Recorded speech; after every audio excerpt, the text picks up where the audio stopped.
కృపాప్రేమల తండ్రి, జీవనం దేవా, నీ బంగారు పాదాల కథనాలు స్తోత్రాలు చెల్లిస్తున్నాం తండ్రి. దేవాలయం జరిగే స్త్రీల కొడుకులో మీరు జ్ఞాపకం చేసుకోండి ప్రభా, సహాయించండి తండ్రి, కనికరించండి ప్రభా. ఇంతవరకు కూడా నాన్న పాటల ద్వారా మిమ్మల్ని స్తుతించి కనపరచడానికి ప్రభా మీరు చెప్పినట్లు కొనబట్టి మీకు ఎంతో వదనాలు చెల్లిస్తున్నాయి. పరిశుద్ధ గ్రంథంలో నుంచి మీరు మాట్లాడండి ప్రభా. నాయన సహాయించండి. ఇంకా ఎవరైతే రాలేదో వారిని కూడా నడిపించండి ప్రభా. నా తండ్రి దేవ, వారు కూడా సమయానికి రాగలటకు సహాయించండి.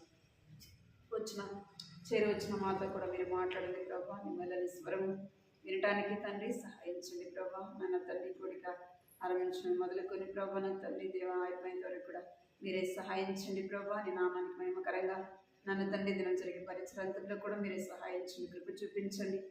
వచ్చిన మాతో మీరు మాట్లాడమని మీకు ఎంతో వదనాలు చెల్లించుకుంటూ సమస్తం ప్రభా నీ నామానికి మహిమకరంగా ప్రభా నీ నామం కనపరచబడినట్లుగా మీరు సహాయం చేయమని మీకు ఎంతో వదనాలు చెల్లించుకుంటూ యేసుక్రీస్తు నామములో స్తుతించి ప్రార్థించి అడిగి వేడుకున్నాను తండ్రి, ఆమేన్.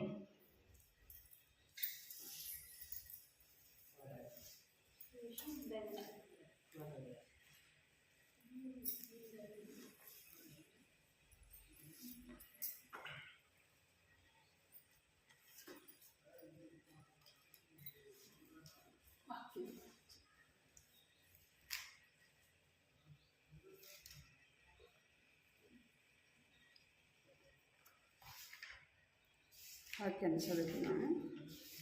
ఆదికాండము 16వ అధ్యాయం 1-2 వచనాలు చదువుతుంది. ఆదికాండము 16వ అధ్యాయం 1-2 వచనాలు కలిసి చదువుతుంది. బైబిల్ ఉన్న వాళ్ళు తీయండి.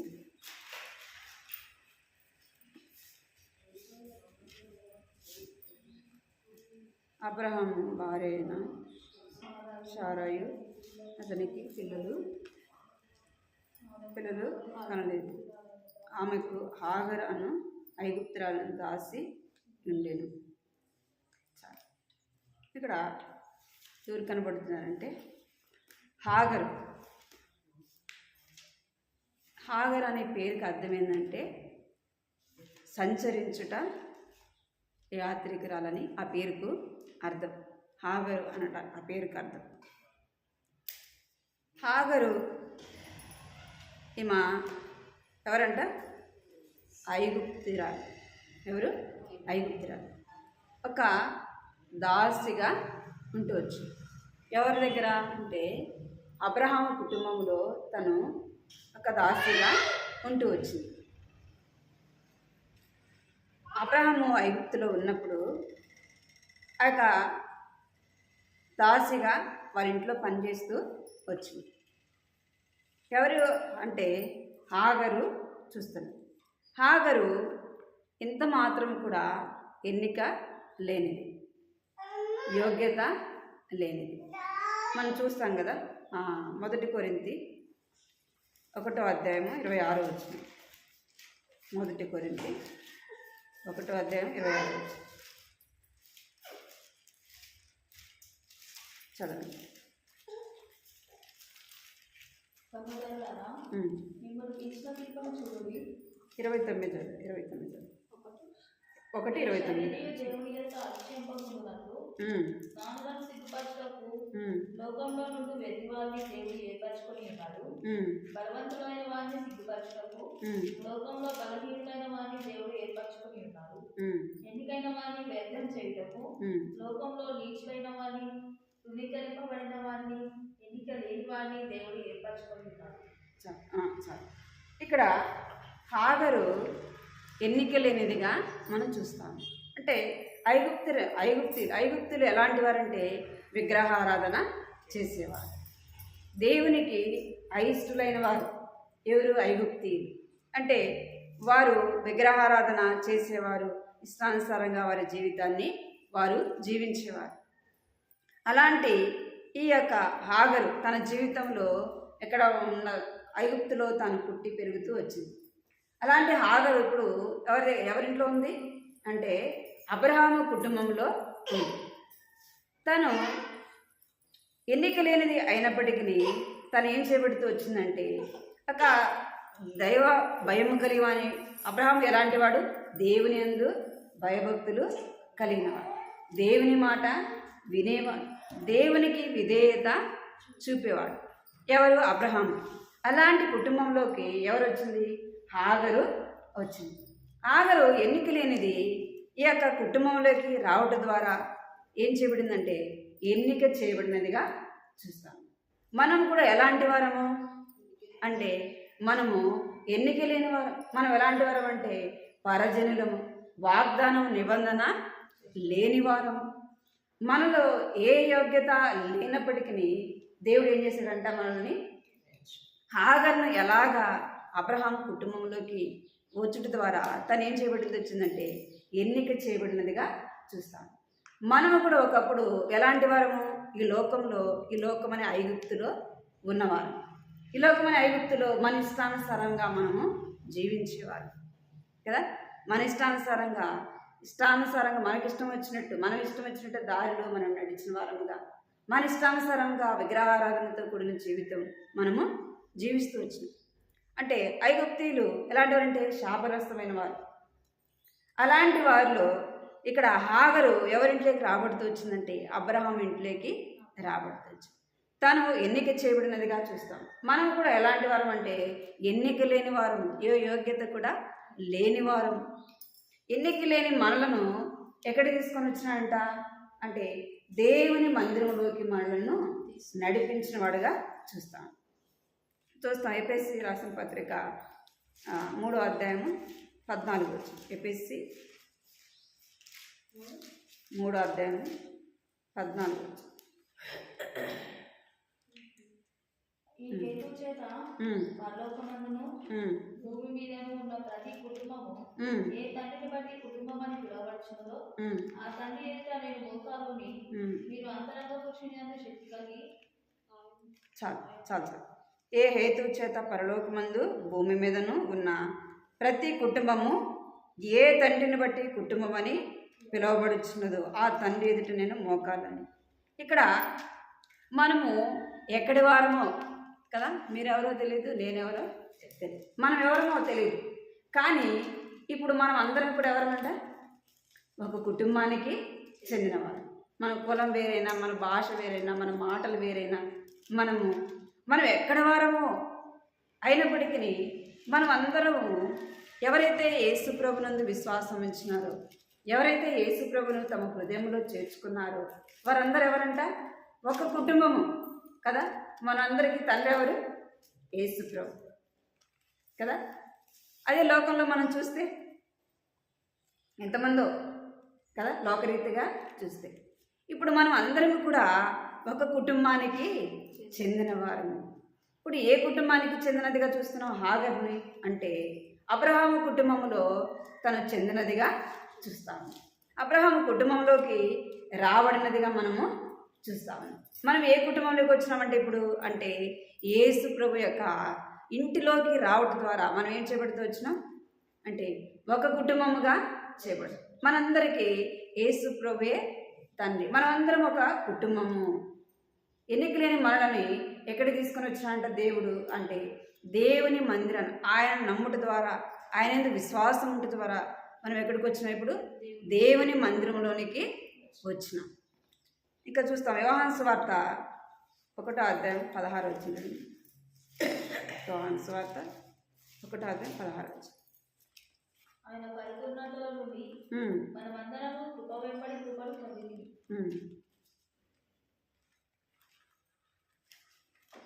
15వ అధ్యాయం 16 వచ్చిన 15వ అధ్యాయము 16 వచ్చిన యోహాను సువార్త. నీవు నన్ను ఏర్పరచుకొనలేదు, మీరు నా పేరట తండ్రిని ఏమి అడుగుతారో అది ఆయన మీకు అనుగ్రహించినట్లు మీరు వెళ్ళి ఫలించుటకును మీ ఫలము నిలిచియుండుటకును నేను ఇప్పుడు ఏర్పరచుకొని. చాలు. ఏమంట? మీరు నన్ను ఏర్పరచుకోలేదు, మీరు నా పేరట తండ్రిని ఏమి అడుగుదురో ఆయన మీకు అనుగ్రహించును.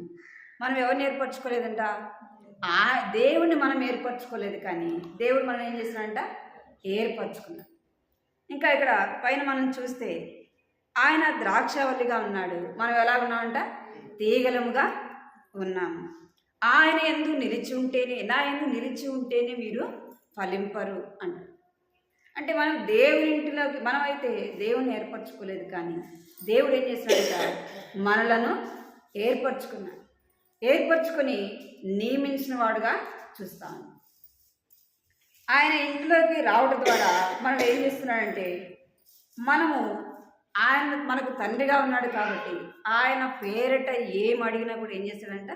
మనకి ఇచ్చేవాడుగా చూస్తాం. మనం వెళ్ళి మనం ఫలించుటకును ఏం చేయాలంట? ఆయన కొరకు ఫలించడానికి ఆయన ఇంటిలోనికి మనల్ని తీసుకొని వచ్చినాడు. ఇక్కడ హాగర్ని మనం చూస్తే, హాగర్ ఎక్కడికి వచ్చింది ఇప్పుడు అంటే అబ్రహాం కుటుంబంలోనికి వస్తూ వచ్చింది. తను ఎన్నిక ఆమె అబ్రహాం కుటుంబంలోకి రావడానికి ఏమాత్రం కూడా తనలో యోగ్యత లేదు. అబ్రహాము కుటుంబము ఎంతో దైవికమైన కుటుంబము.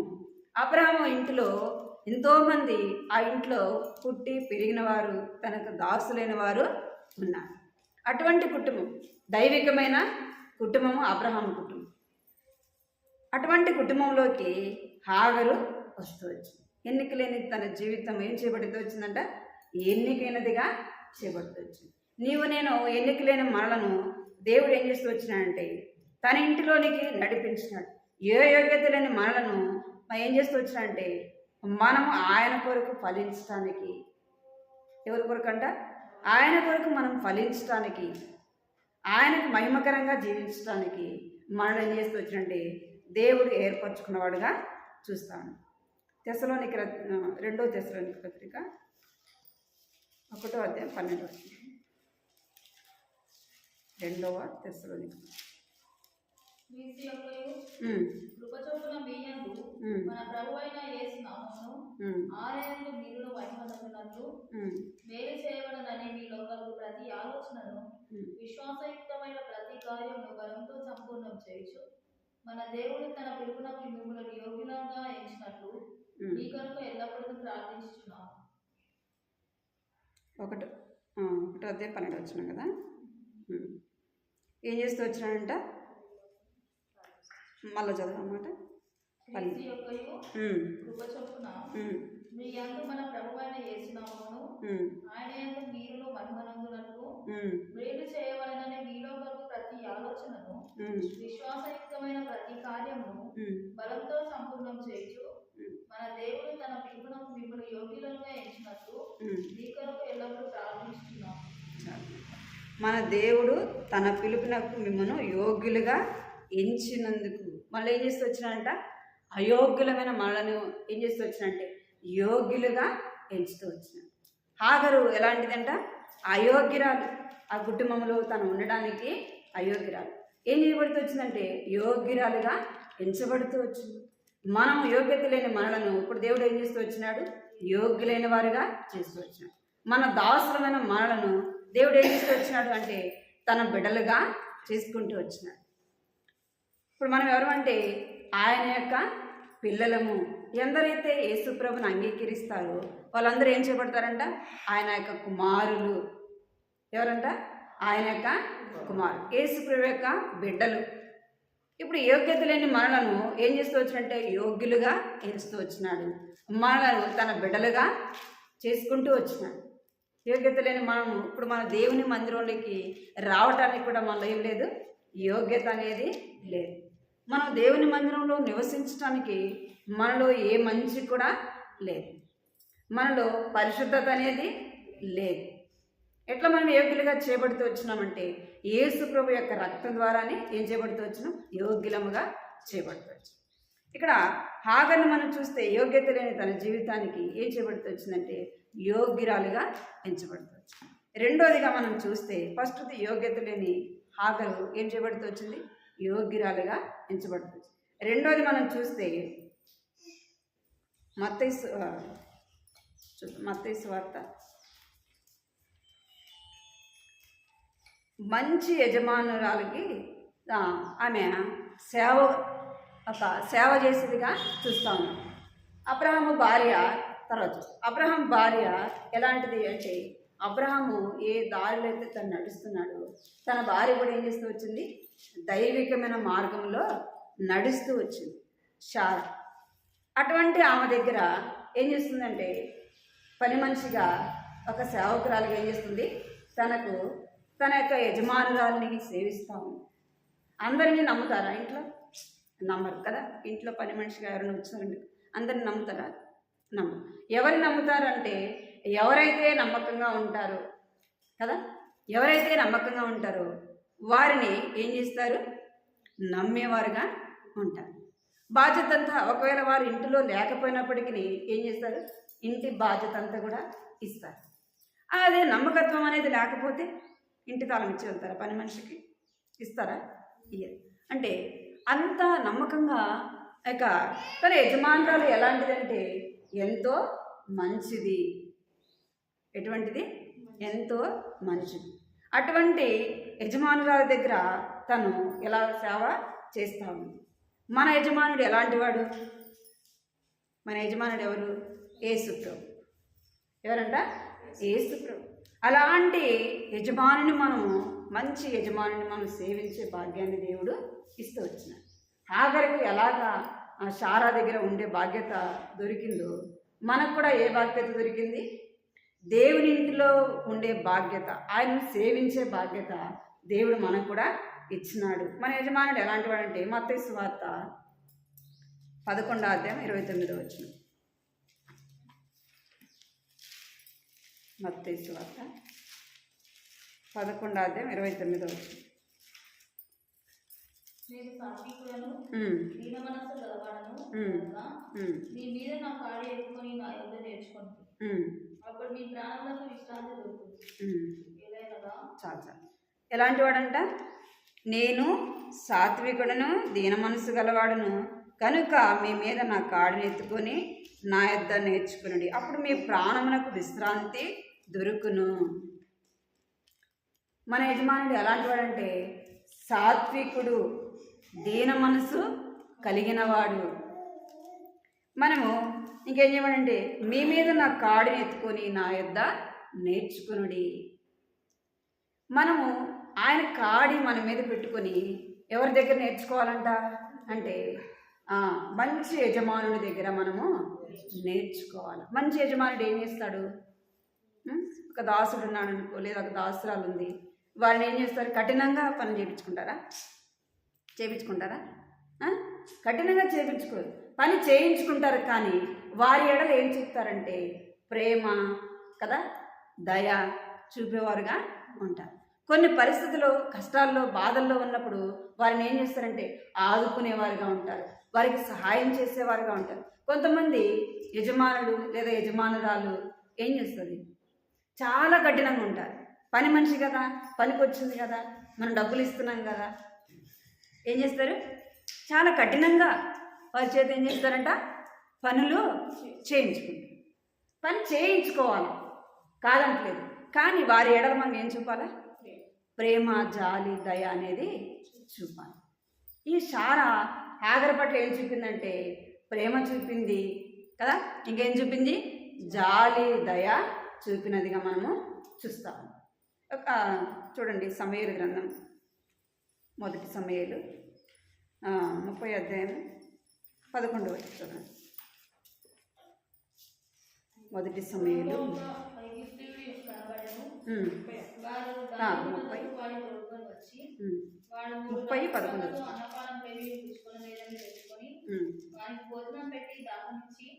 30:11 అంజూరపు అడలోని ముక్కను 2 ద్రాక్ష గెలలను వాంఛించిరి. పైన చదువు 10 దావీదును 400 మందిను ఇంకా తరచు పోయింది, కానీ ఆ 200 మంది అలసట పడి బెసోరు వాగు దాటలేక ఆగి. ఆ 400 మంది పోగుచుండగా పొలంలో ఒక ఐగుప్తుడి కనబడెను. వారు దావీదు వద్దకు వాడిని తోడుకొని వచ్చి వాడు 3 రాత్రి పగల్లో అన్నపానం ఏమీ పుచ్చుకొనలేదని తెలుసుకుని వానికి భోజనం పెట్టి దాహమిచ్చి అంజూరపు అడలోని ముక్కను 2 ద్రాక్ష గెలలను వాంఛించిరి. దావీదు, నీవు ఏ దేశం వాడవు, ఎక్కడి నుండి వచ్చినవని వాడిని అడిగాను. అందుకు వాడు, నేను ఐగుప్తుడైన వెతికి ఉమ్, అమాలేకీయుడనైన ఉమ్, ఒకనికి దాసుడనైతిని. ఉమ్, 3 దినముల కిందట నేను కాయిలా పడగా ఉమ్. నా యజమానులు నన్ను విడిచిపెట్టిపోయాను. చాలు. ఇక్కడ ఒక దాసుడు ఐగుప్తీయుడు ఎవరికి దాసుడుగా అంట? అమాలేకీయునికి దాసుడుగా ఉన్నాడు. ఈ దాసుడికి అనారోగ్యంతో వచ్చేలోపు ఏం చేస్తూ వచ్చినంటే యజమానుడు అక్కడ యుద్ధానికి వెళ్ళినప్పుడు ఏం చేస్తూ వచ్చినంట 3 దినాలు తనకి అన్నం నీళ్ళు పెట్టలేదు. ఎందుకంటే వీడు అనారోగ్యంతో ఉన్నాడు కదా, వీడెందుకు పనికిరాడు, వీడు నాకు ఎందుకు ఉపయోగపడడు, వీడికి ఎందుకు అన్నం దండగా కదా, వీడు బ్రతికేది ఎందుకు, వీడు నాకు ఉపయోగపడినప్పుడు ఎందుకు వీడికి అన్నం పెట్టడం అని వాడికి ఏం చేయలేదంట 3 రోజులు తనకు అన్నము పెట్టలేదంట. ఎందుకంటే తను బాగలేకపోయేలోపు యజమానుడు బాగున్నప్పుడు సేవ చేయించుకున్నాడు కదా, బాగున్నప్పుడు తన ఇష్టమైన పనులు చేయించుకున్నాడు కదా, బాగలేకపోయేలోపు ఏం చేస్తున్నాడంట ఆ అడవిలోనే వదిలేసి వెళ్ళిపోయినాడు. ఇక్కడ దావీదు దగ్గరికి రాగానే దావీదు ఏం చేస్తున్నాడంటే వాడికి ఏం చేస్తున్నాడంట ఆహారము ఇచ్చినవాడుగా చూస్తాం. అంటే కొంతమంది యజమానులు ఎలా ఉంటారంట కఠినంగా ఉంటారు, కొంతమంది యజమానులు ఎలా ఉంటారంటే ప్రేమ చూపించేవారుగా ఉంటారు. మరి దావీదుకు దాసుడు కాదు కదా, ఎందుకు ప్రేమించినంటే దావీదు మంచివాడు కనుక ఏం చేస్తూ వచ్చినాడు తన ఎడల ప్రేమ. తన శత్రువు అయినప్పటికీ దావీదు ఏం చెప్పినాడంటే దేవుని బట్టి ఆ యొక్క దాసుడికి ప్రేమ చూపినవాడుగా చూస్తాం, మన ఆకలి తీర్చినవాడుగా, వాడి దాహం తీర్చినవాడుగా మనము చూస్తాము. ఇక్కడ శారా ఎలాంటిదంటే మంచి యజమానురాలుగా చూస్తాం. అటువంటి యజమానురాలకి హాగరు ఏం చేస్తుంది దాసిగా ఉంటావచ్చు. మన యజమానుడు ఎలాంటి వాడు ఇందాక మనం చూసే కదా, సాత్వికుడు, దీన మనసు కలిగినవాడు.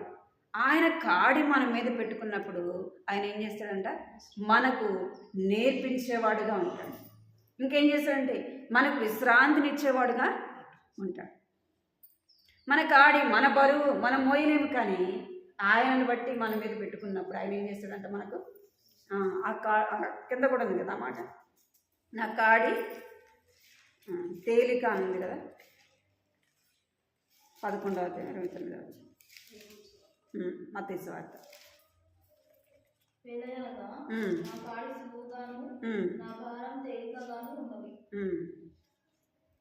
ఏమంట నా కాడి సులువుగాను నా భారము తేలికగా ఉన్నది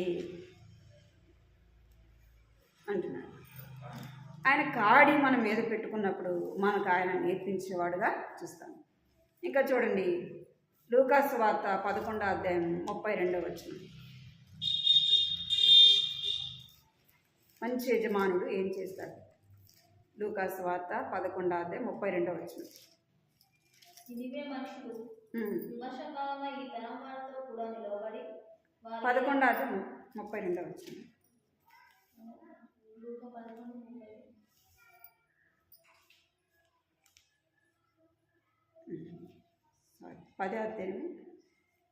10:32 నుంచి 10 లూకాసు వార్త 10.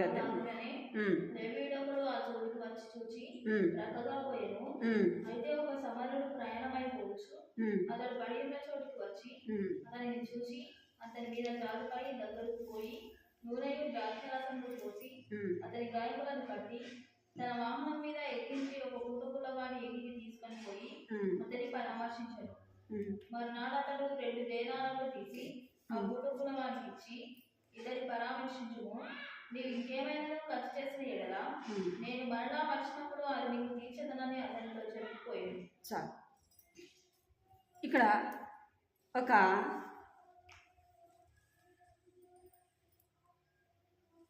మంచి సమరేయుడు మనము ఇక్కడ చూస్తాం అన్నమాట. ఇక్కడ దొంగల చేత కొట్టబడిన వాడిని ఏం చేస్తూ వచ్చానంటే యాజకుడు చూసి వెళ్ళిపోయినాడు, లేవీయుడు చూసి వెళ్ళిపోతూ వచ్చినాడు. సమరేయుడు అని ఆయన వచ్చి చూసి ఏం చేసినాడంటే ఆయన ఎడల ఏం చెప్పినాడంట జాలి చూపుతూ వచ్చినాడు. జాలి చూపి తనని ఏం చేస్తున్నాడంటే దిగి తన గాయాన్ని తుడిచి నూనె పూసి ఇంకేం చేస్తున్నాడంటే తన ప్రాణము తెప్పరిల్లేటట్టు చేస్తూ వచ్చినాడు. అంత మాత్రమే కాదు, తనని ఏం చేస్తూ వచ్చినాడంటే హాస్పిటల్కి పూట కూలివాని ఇల్లు అంటే హాస్పిటల్ కదా. ఆ గాయములతో ఉన్న తనను తీసుకొని వెళ్తూ వచ్చింది. అక్కడికి వెళ్ళి దాన్ని తీసుకొని వచ్చి అంటున్నాడు, ఇతనికి గాయములు ఆ యొక్క బాగా అయ్యేంతవరకు నీ దగ్గర ఉంచుకో. ఏం చేయాలంట? బాగా అయ్యేంతవరకు నీ దగ్గర ఉంచుకో. ఇంకా నువ్వు ఖర్చు చేసినట్లా నేనేం చేస్తాను, నీకు వచ్చి మరలా వచ్చి ఇస్తాను. ఒక మంచి యజమానుడు ఏం చేస్తాడంటే దాసుని ఎడల తనకు సహాయం చేసేవాడుగా ఉంటాడు, తన ఎడల ప్రేమ చూపేవాడుగా ఉంటాడు. అదే కఠినమైన దాసులు అనుకోండి, కఠినమైన యజమానులు దాసుల ఎడల ఏం చూపరు. కొంతమంది పనికి వెళ్ళినా, ఏదన్నా కంపెనీలకు వెళ్ళినా, ఎక్కడికైనా పనికి వెళ్తే ఏం చేస్తారంటే ఎంతో కఠినంగా వారి చేత ఏం చేస్తారు, పనులు చేయించుకుంటారు. అందుకే ఇశ్రాయేలు ప్రజలు కూడా ఐగుప్తు దేశంలో ఉన్నప్పుడు వారు ఏం చేస్తూ వచ్చారంటే ఐగుప్తీయులు ఎంతో కఠినంగా వారి చేత పని చేయించుకుంటూ వచ్చినారు. వారితో ఎంతో కఠినంగా వారికి తీరిక లేకుండా ఏం చేస్తూ వచ్చారంటే పనులు చేయించుకుంటూ వచ్చినారు. అలాంటి యజమానులు, ఈ లోకంలో ఉన్న యజమానులు ఎలాంటి వారు? కఠినమైన వారు. అయితే మన యజమానుడు ఎలాంటి వాడు అంటే మన ఎడల ప్రేమ చూపేవాడు, మన ఎడల దయ చూపేవాడు, మన ఎడల ఆయన దయ కనికరం అనేది చూపేవాడు. అలాంటి యజమానుడికి మనం ఎలా ఉన్నామంట? దాసులముగా ఉన్నాం. దాసులమైన మనము ఎలా ఉండాలా? యజమానిని సంతోషపరిచే విధంగా ఉండాలి. యజమానుడు ఎప్పుడు సంతోషపడతాడు? మన ఇంట్లో పనికి వెళ్తున్నాం, పని చేస్తున్నాం, ఆ యజమానురాలు సంతోషపడాలంటే, ఆ యజమానుడు సంతోషపడాలంటే మనం కూడా ఎలా ఉండాలా?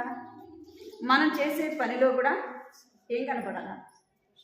మంచిగా మనము వారి ఇంట్లో మనం పని చేసినప్పుడు, నమ్మకంగా మనం పని చేసినప్పుడు కదా, వారు చెప్పింది చేసినప్పుడు, వారికి ఇష్టపడే విధంగా మనం పని చేసినప్పుడు వారు మనల్ని ఏం చేస్తారు? ప్రేమించేవారుగా ఉంటారు. ఇది నాది కాదులే కదా. కొంతమంది పని చేయడానికి వస్తే ఏం చేస్తారు? ఏదో మన కూలి కోసం కదా చేసి ఏం చేస్తారు? చేసినామంటే చేసినామని వెళ్తారు.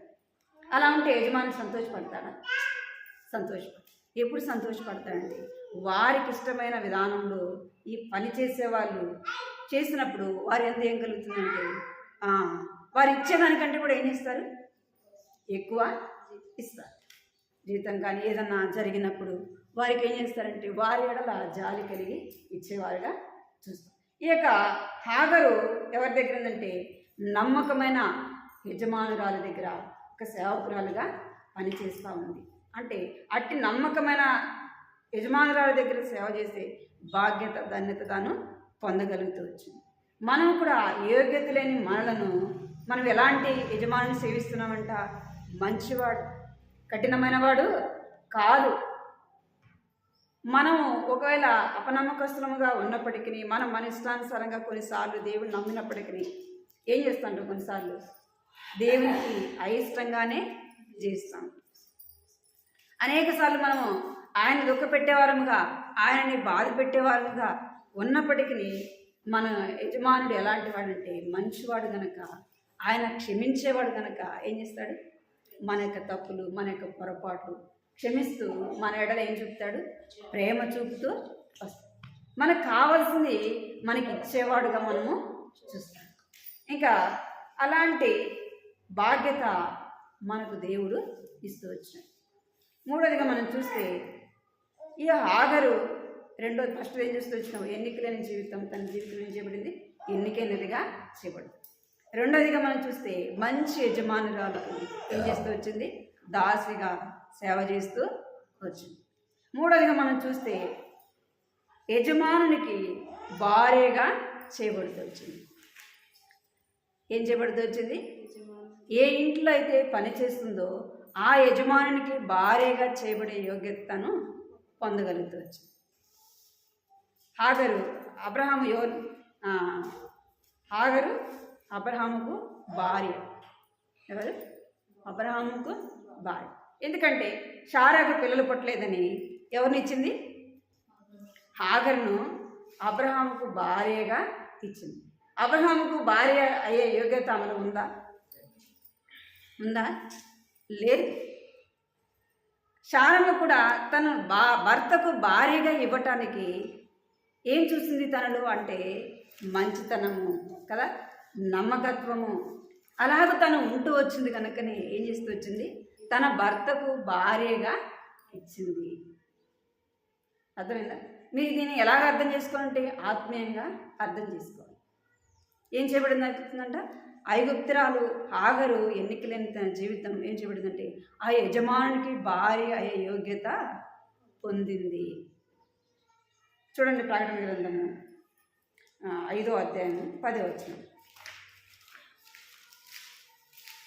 ప్రకటన గ్రంథము 5వ అధ్యాయం. ఆ పెద్దలు నీవు ఆ గ్రంథంలో తీసుకొని దాని ముద్రలు విప్పుటకు యోగ్యులకు నీవు వధింపబడిన వాడమై నీ రక్తం ఇచ్చి ప్రతి వంశంలోను ఆయా భాషలు మాట్లాడేవారిలోను ప్రతి ప్రజలోను ప్రతి జనంలోను దేవుని కొరకు మనుషులను కొని మా దేవునికి వారిని ఒక రాజ్యంగాను యాజకులుగాను చేస్తుంది కనుక వారు భూలోకమందు ఏలుగురని వృత్తపాఠం. చాలా ఏమంట, యోగ్యురాలుగా చేయబడుతూ వచ్చింది. ఎట్లా చేయబడుతూ వచ్చిందంటే, నువ్వు యోగ్యుడు కనుక వధింపబడినవాడు, నీ స్వరక్తం ఇచ్చి ప్రతి వంశంలోనూ ఆయా భాషలు మాట్లాడేవారిలోను ప్రతి ప్రజలోను ప్రతి జనంలోనూ దేవుని కొరకు మనుషులను కొని. ఇవేం చేయబడింది అంటే ఒక యజమానుడికి భార్యగా చేయబడుతూ వచ్చింది. భార్యగా చేయబడుతూ వచ్చింది అంటే అతి యోగ్యత అతి ధన్యత తను పొందగలుగుతుంది. ఇప్పుడు మనం ఎవరు అంటే మనము స్వరక్తం ఇచ్చి కొనబడిన వారము. దేని చేత కొనబడిన వారం అంట, యేసు ప్రభు యొక్క స్వరక్తం ఇచ్చి మనల్ని ఏం చేస్తూ వచ్చినాడు, కొన్నాడు. ప్రతి జనములోనూ ఆయా భాషలు మాట్లాడే వారిలోనూ దేవుని కొరకు ఏం చేసినాడంట, మనుషులను కొన్నాడు. డబ్బిచ్చుకున్నాడా? కాదు, విలువైన తన స్వరక్తం ఇచ్చి ఏం చేస్తూ వచ్చినాడు, కొన్నాడు. ఇప్పుడు నీవు నేను ఎవరమంటే స్వరక్తం ఇచ్చి కొనబడిన వారము. సంఘము ఎలాగుందంట, క్రీస్తు భార్యగా, పెళ్ళి భార్యగా సంఘాన్ని పోల్చబడుతుంది. ఏం చేయబడుతూ వచ్చిందంటే సంఘము క్రీస్తుకు భార్యగా ఎంచబడుతుంది. ఇప్పుడు సంఘమైన మనము ఎవరమంట అంటే ఆయన యొక్క స్వరక్తం ఇచ్చి కొనబడిన వారము, ఆయన సొత్తు, ఆయన జనము. ఇప్పుడు హాగరు ఎవరి సొత్తు, అబ్రహాము యొక్క సొత్తు కదా, అబ్రహాము యొక్క సొత్తు. మనము కూడా ఎక్కడి వారమో యోగ్యత లేని మనలను ఏం చేస్తూ వచ్చినంటే ఆయన సొత్తుగా చేసుకున్నాడు, ఆయన స్వకీయ జనముగా చేసుకున్నాడు. రాజులైన యాజక గుంపు, ఆయన సొత్తైన ప్రజలు, వారిలో మనం ఏం చేయబడుతూ వచ్చినాం, ఎంచబడుతూ వచ్చినాం. నీవు నేను మన లోకంలో మనం ఎలాంటి వారం అంటే మనల్ని ఎవరైనా విలువిస్తారా, మనకి ఇస్తారా? వారి స్థానంలో ఉన్నవారికే విలువిస్తారు. మనము ఎక్కడ కూడా విలువైన వారము కాదు. ఎక్కడ విలువైన వారం మనము అంటే దేవుని మందిరంలోనే విలువైన వారం కదా. ఎక్కడ విలువైన వారము, దేవుని మందిరంలోకి వచ్చినప్పుడు ఎవరమంట, అందరము సమానం కదా. దేవుని ఇంట్లోకి వచ్చినప్పుడు ధనవంతుడని కదా, పేదవాడని, నల్లోడని తెల్లోడని కదా, ఇది ఏడా ఉంటుందా? ఉండదు. దేవుని మందిరంలోకి వచ్చినప్పుడు అందరం కూడా ఎవరంట, సమానము.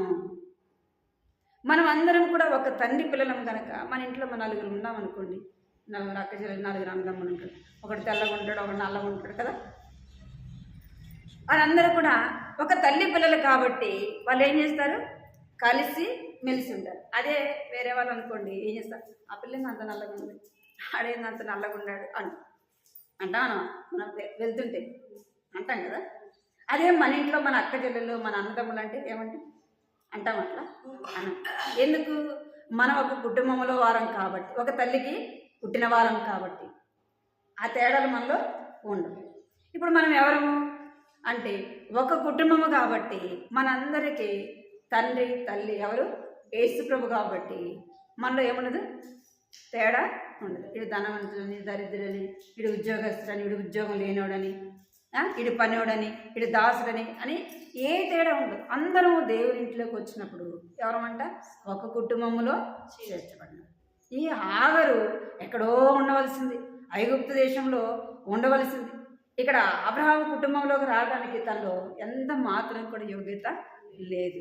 అలాంటిది ఇప్పుడు ఏం చేయబడుతూ వచ్చిందంటే అబ్రహాముకు భార్యగా చేయబడుతూ వచ్చింది. అట్టి ధన్యతలోకి తాను వచ్చింది. ఇట్టి ధన్యతలో మనం ఇప్పుడు దేవుని ఇంట్లో ఉన్నాము అంటే యేసు ప్రభు మనం స్వరక్తమిచ్చి కుంట ద్వారా మనం ఎక్కడున్నాం? ఇప్పుడు దేవుని మందిరంలో, దేవుని ఇంటిలో ఉన్నాం. ఏమొచ్చినా మనకి ఎవరున్నారని అంటే నా దేవుడు ఉన్నాడు కదా. కష్టం వచ్చినా, బాధ వచ్చినా, దుఃఖమైనా ఏముంది మనకు ఆధారము, మనకు ధైర్యము ఎవరిని బట్టి అంటే దేవుని బట్టి. ఇప్పుడు హాగరుకు ధైర్యం ఎవరు అంటే అబ్రహాం కదా. యోగ్యత లేని తన జీవితానికి యోగ్యమైనదిగా ఎంచబడుతూ వచ్చింది. అబ్రహాం కుటుంబం చాలా పెద్దది. అబ్రహామును దేవుడు ఎంతగానో ఆశీర్వదించినాడు. ఎంతోమంది పనివాళ్ళు, 200 మంది కంటే ఎక్కువ పనివాళ్ళు తన ఇంట్లో పుట్టి పెరిగిన వారు. అటువంటి ఇంకా యజమానుడికి అబ్రహాముకు ఎంతో నమ్మకమైన పనివారు ఉన్నారు. కానీ హాగరు ఏం చేయబడుతూ వచ్చిందంటే తనకు భార్యగా ఎంచబడుతూ వచ్చింది. అట్టి యోగ్యతలోకి తాను వస్తూ వచ్చింది. ఇంకా హాగరు స్థానం ఎలాగొచ్చిందంటే ఒక తల్లి స్థానంలోకి వచ్చింది. అబ్రహాం ద్వారా తను ఒక కుమారుని కుమారుడి పేరు ఇస్మాయిల్. అంటే తన యోగ్యత లేని తన జీవితానికి ఒక స్త్రీ ఎప్పుడు సంతోషిస్తుందంటే తల్లిగా చేయబడినప్పుడే తన జీవితం ఏం చేయబడుతుంది? ధన్యము చేయబడుతుంది. తన జీవితంలో తను సంతోషించేది ఎప్పుడంటే ఒక తల్లిగా చేయబడినప్పుడే తను ఏం చేస్తుంది?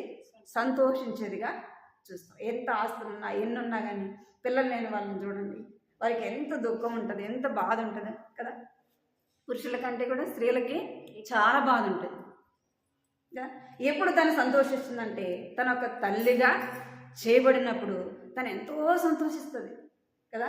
ఎంతో అన్ని జయించినట్టుగా తన యొక్క అంత సంతోషంగా ఫీల్.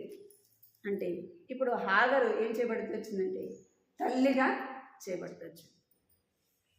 మనము యోగ్యత లేని మనము దేవుని ఇంటిలోకి వచ్చినాము కదా. హాగరు వలె ఎన్నిక లేని మనము ఏం చేయబడుతూ వచ్చినాం? ఎన్నిక లేని మనము ఎన్నిక చేయబడుతూ వచ్చినాం. ఇంకా ఏం చేయబడుతూ వచ్చినంటే మంచి యజమానునికి మనము సేవ చేసే బాధ్యత దేవుడు మనకు ఇస్తూ వచ్చినాడు. రెండోది. మూడోదిగా మనం ఏం చేయబడుతామంటే మనం యోగ్యత లేని మనకు ఇప్పుడు ఎవరున్నారు? యేసు ప్రభువే మనకు తల్లిగాను తండ్రిగాను. ఆయన ఇంకా నిన్ను సృష్టించిన వాడు నీకు భర్త అయి ఉన్నాడు అని వాక్యంలో రాదు. ఏమంట? నిన్ను సృష్టించిన వాడు నీకు భర్త అయి ఉన్నాడు.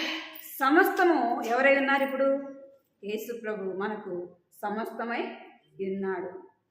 ఇంకా మూడోదిగా నాలుగోది మనం చూస్తే మనను ఆత్మీయంగా మనం ఏం చేస్తూ వచ్చినాడు?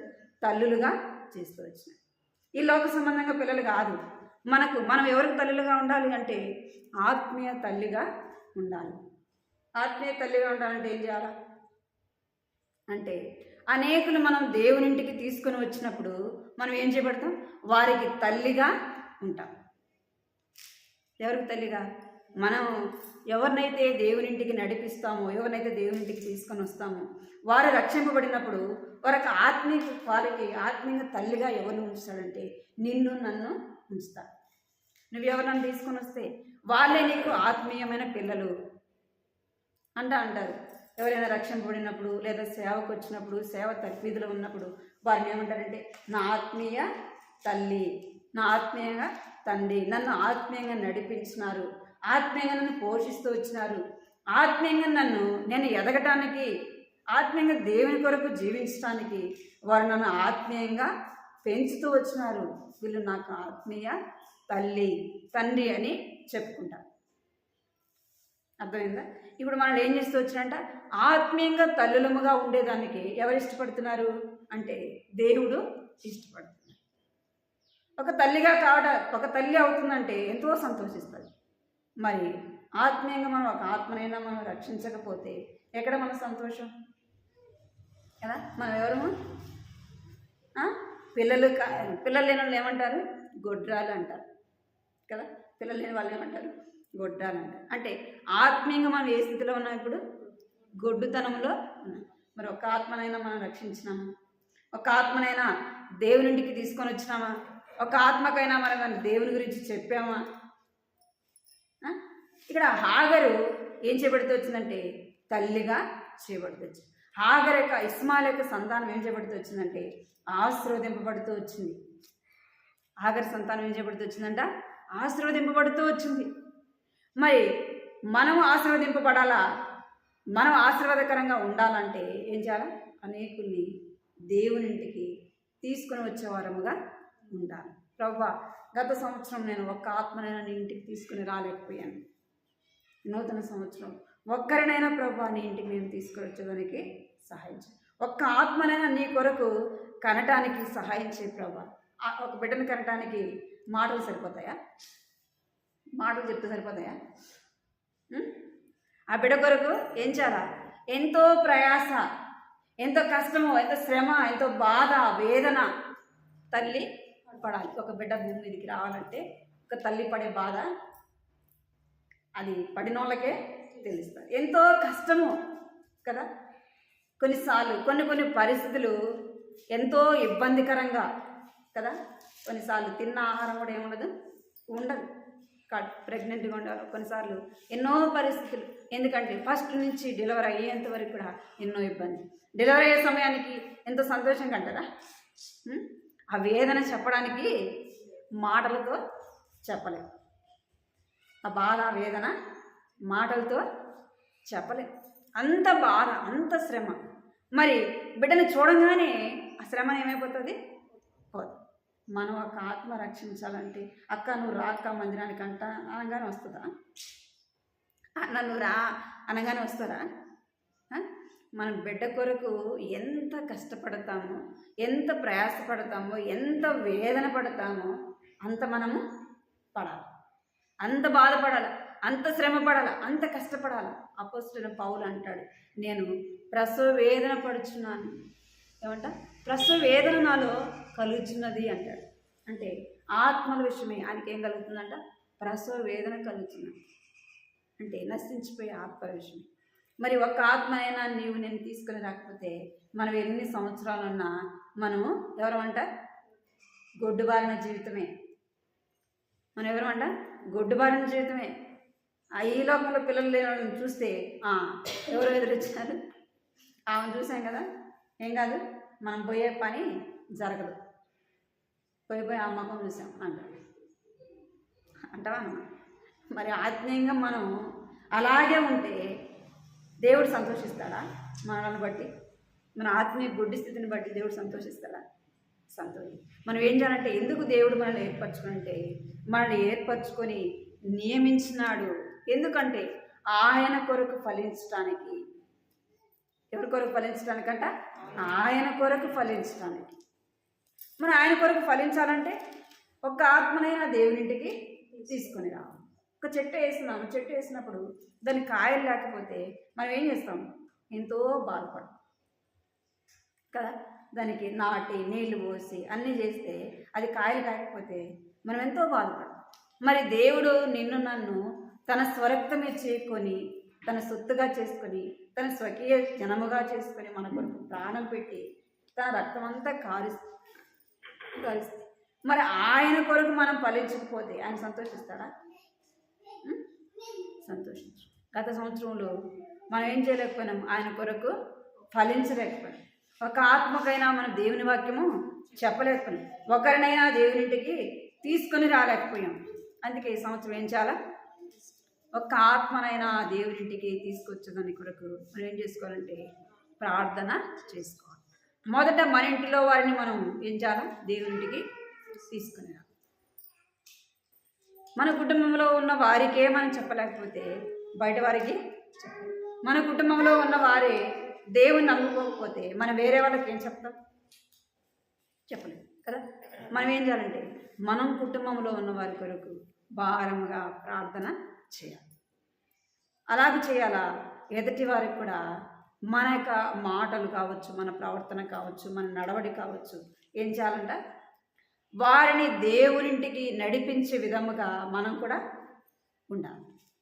ఎట్లా ఉండాలా? వారిని దేవునింటికి తీసుకొని వచ్చే విధముగా మన ప్రవర్తన కూడా ఉండాలి. ఒక బిడ్డను కనాలంటే ఏం చేయాలంట? ఎంతో కష్టపడాలి, ఎంతో బాధ పొందాలి, ఎంతో బాధను అనుభవించాలా. మరి మన కుటుంబంలో ఉండే వాళ్ళు దేవునింటికి రావాలంటే కూడా ఏం చేయాలి? నువ్వు రాయా మందిరానికి అనగానే వస్తుందా? రా. మరి మన ఇంట్లో వాళ్ళు దేవునింటికి రావాలంటే కూడా మనం కూడా ఏం చేయాలి? మన కుటుంబంలో కష్టం అనేది పడాలి, కొన్నిసార్లు అవమానాలు పొందాలి, కొన్నిసార్లు బాధ వేదన అనేది అనుభవించాలి, కొన్నిసార్లు కన్నీటితో ప్రార్థన చేసేవారముగా ఉండాలి. ఏదైనా మనం ఒకటి పొందాలంటే మనం ఏం చేయాలి? బాధ అనేది అనుభవించాలి, క్రయం అనేది చెల్లించాలి. ఒక వస్తువు కొనాలంటే ఏం చేయాలి? వేల అనేది చెల్లించాలి. మరి మన కుటుంబంలో ఉన్నవారు దేవునింటికి రావాలంటే మనం ఏం చేయాలి? కష్టం అనేది అనుభవించాలి. అది ప్రార్థన కావచ్చు, అవమానం కావచ్చు, అది ఎలా ఉంటుందో. దేవుడు ఒక ఆత్మను రక్షించాలంటే మనలను ఏం చేస్తాడు? వారి మధ్య విరిచేవాడుగా ఉంటాడు. మనం విరిగితేనే, మనం నలిగితేనే ఒక ఆత్మ మనం దేవునింటికి రావాలంటే వారి మధ్య మనం ఏముండాలా?